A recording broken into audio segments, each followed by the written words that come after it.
Hi guys! Welcome sa aking YT channel for this vlog OFW dito sa Singapore. Ngayon ay araw ng Biyernes at napakainit dito sa Singapore. So today's video guys ay gagawa tayo ng charan, malamig na inumin dahil sobrang init ngayon. Ito yung aking pinitas na anong tawag dito, yung purple flower or ayan o. Dati ko na siyang linagyan ng hot water kanina at kalagyan natin siya ng kalamansi. Blue pea ito siya, yung tanim ko sa labas, tanim namin or yes, tanim ko yun yung sa labas. So eto yun guys, dati na siyang may tubig. At dito naman, meron akong kalamansi at meron ako ditong rock sugar. So, gagawa ako ngayon ng cool drinks gamit ang blue pea at kalamansi with tawag dito, rock sugar. So, tara guys, gawa na tayo. So, ibababa ko muna itong camera para i-focus ko dito sa ginagawa ko ang aking camera. So, eto na guys yung ating blue pea or purple flower or ternate. Ano ba yun sabi nila sa Tagalog?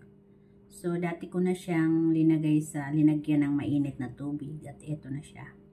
So, meron ako ditong salaan at ilagay natin dito.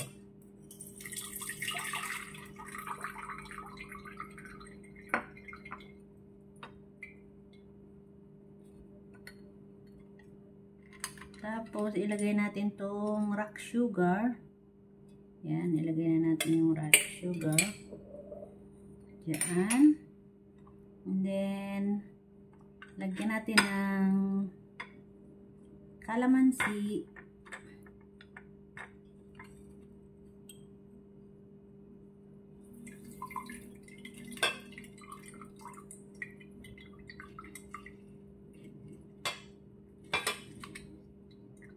Ayan, pigaan natin ang kalamansi.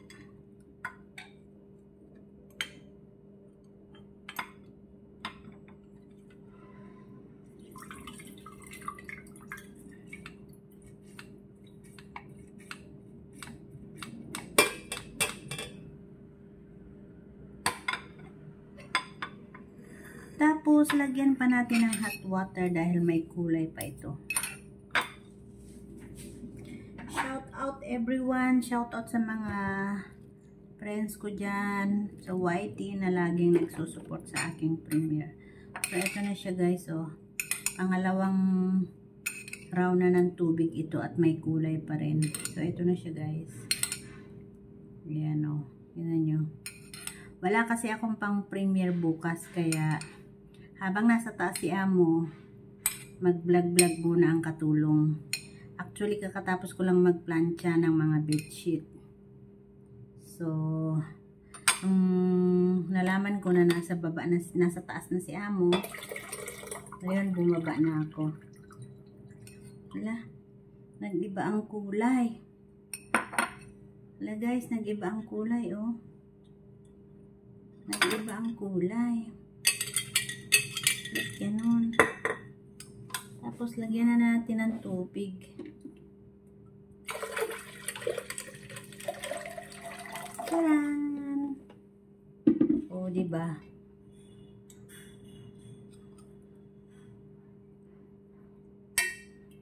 So, meron na tayong ayan na guys, meron na tayong juice.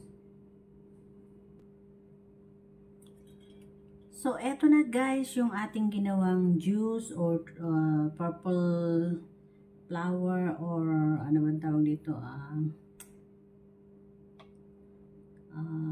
blue pea na bulaklak. Eto na siya guys. Linagyan ko ng konting kalamansi at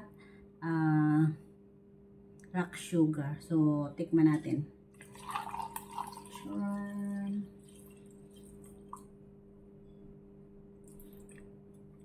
Ay, ang ganda ng kulay, oh. Ang ganda ng kulay niya.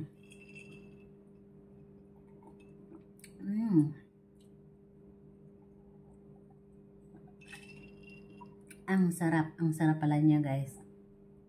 I-try nyo. Kung marami kayong bulaklak dyan sa inyong paligid, yung kagaya nitong,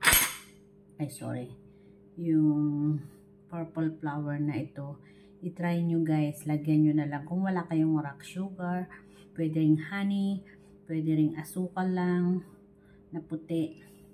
Dahil wala kaming asukal, ang ginamit ko ay rock sugar. So, eto na siya guys, masarap. I-try nyo. So, yun lang ang ating ma-share, ang ating vlog for today. At huwag niyong kalimutang mag-subscribe, like, and share, and click the notification bell. Bye everyone, at mag-prepare na naman ako ng dinner nila. So, yun lang guys. Bye-bye.